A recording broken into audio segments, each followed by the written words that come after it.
বাংলাদেশ বেতার রাজশাহী। এক্ষুনি শুনবেন স্থানীয় বাংলায় সংবাদ। আসসালামু আলাইকুম। বাংলাদেশ বেতার রাজশাহী স্থানীয় সংবাদ পড়ছি সালমা।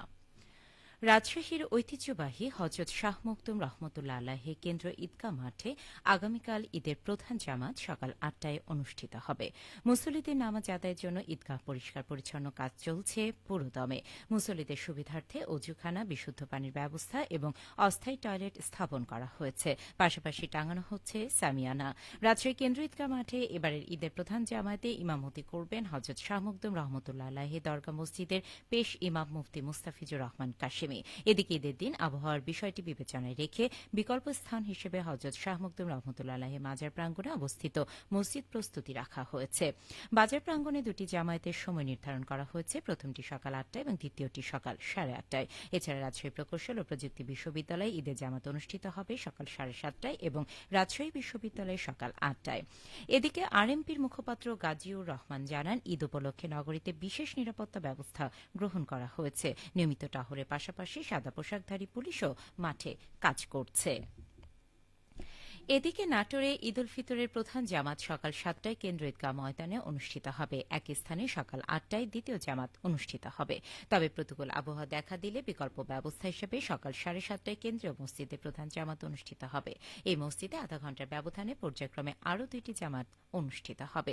শহরের উল্লেখযোগ্য ঈদগাহ ময়দানের মধ্যে সকাল ৮টায় মল্লিকহাটি পুরন ঈদগাহ মাঠ, রানী ভবানী রাজবাড়ী ঈদগাহ, বড় হরিশপুর ঈদগাহ, গাড়িখানা ঈদগাহ এবং নবাব সিরাজউদ্দৌলা কলেজ মাঠে ঈদের নামাজ অনুষ্ঠিত হবে। এছাড়া সকাল ৭:৩০টায় উপশহর ঈদগাহ ময়দান এবং নাটোর কেন্দ্রীয় মসজিদ ঈদগাহ মাঠে ঈদের নামাজ অনুষ্ঠিত হবে। জেলায় মোট ৮৩৬টি ঈদগাহ মাঠে ঈদের নামাজ অনুষ্ঠিত হবে।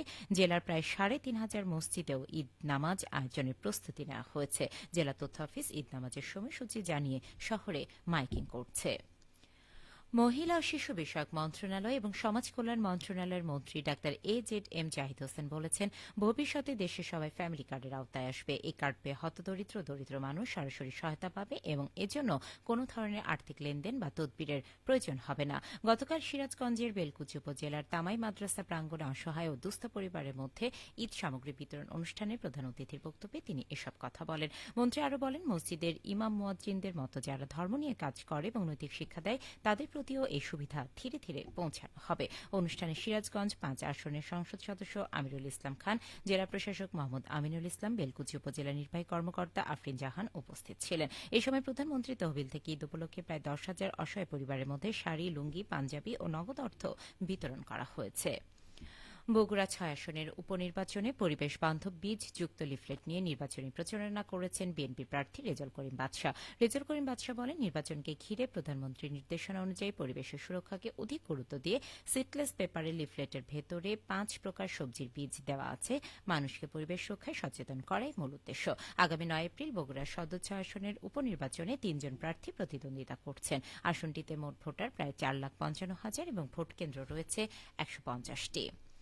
নাটোরের বাগাতিপাড়ায় দিনব্যাপী ফ্রি মেডিকেল ক্যাম্প অনুষ্ঠিত হয়েছে। গতকাল উপজেলার বাজিতপুর সরকারি প্রাথমিক বিদ্যালয়ে এই ক্যাম্প আয়োজন করা হয়। বাগাতিপাড়া উপজেলা পরিষদের সাবেক চেয়ারম্যান হাফিজুর রহমান ক্যাম্পের উদ্বোধন করেন। জামনগর ইউনিয়ন পরিষদের চেয়ারম্যান গোলাম রাব্বানী অনুষ্ঠানে উপস্থিত ছিলেন। মেডিকেল ক্যাম্পে ৩ জন চিকিৎসক, নবজাতক ও শিশু বিশেষজ্ঞ ডাক্তার আতিকুল ইসলাম, বাত, ব্যথা ও মেডিসিন বিশেষজ্ঞ ডাক্তার আশিকুল ইসলাম এবং ডায়াবেটিস, থাইরয়েড ও হরমোন রোগ বিশেষজ্ঞ ডাক্তার আলিয়া ফেরদৌস মুন্নি চিকিৎসা সেবা প্রদান করেন। শতাধিক মানুষকে এই ক্যাম্পে বিনামূল্যে চিকিৎসা সেবা প্রদান করা হয়। সবশেষে আবহাওয়া। আজ দুপুর ১২টায় রাজশাহীতে তাপমাত্রা ছিল ৩১.৬ ডিগ্রি সেলসিয়াস। এ সময় বাতাসে আপেক্ষিক আর্দ্রতার পরিমাণ ৫৭%। রাজশাহী পার্শ্ববর্তী এলাকায় আজ ইফতার সন্ধ্যে ৬:১৮। সংবাদ শেষ হল। আমাদের পরবর্তী সংবাদ দুপুর ২:০৫।